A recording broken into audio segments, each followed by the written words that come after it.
My name is Amanda Geyer, and I am a professor in the Department of Human Ecology in the College of Agricultural and Environmental Sciences, as well as the co-director of the Center for Mind and Brain.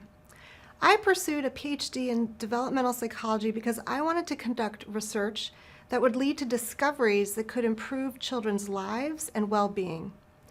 I then obtained additional training in clinical neuroscience in an intramural lab at the National Institute of Mental Health.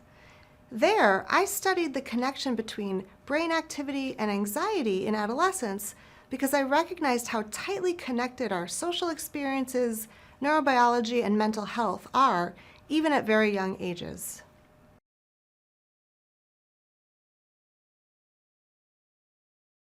My research has been supported by federal funding from the National Institute of Mental Health for nearly 20 years.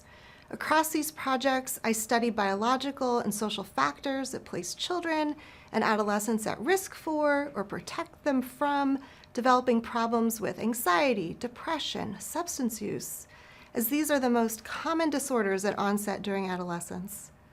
Some of these factors include how the brain responds when adolescents look at different emotional expressions or are rejected or accepted by their peers. By studying how adolescents take in information from the world around them and how their brains are processing this information, we can get a much better sense about how it is linked to their mental health.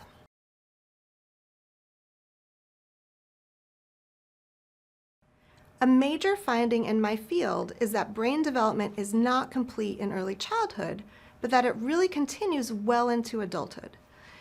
This is an important breakthrough because it opens the possibility for intervention, even in adolescence, given that the brain is still quite malleable to the environment.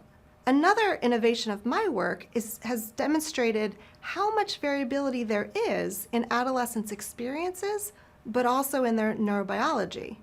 Because of this, we now understand that a one-size-fits-all approach to treatments or interventions will not work for all youth.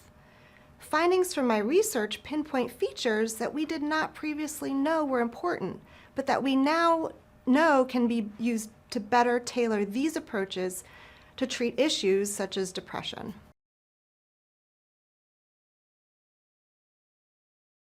With the loss of federal research funding, our ability to support adolescents struggling with issues such as anxiety and depression will suffer.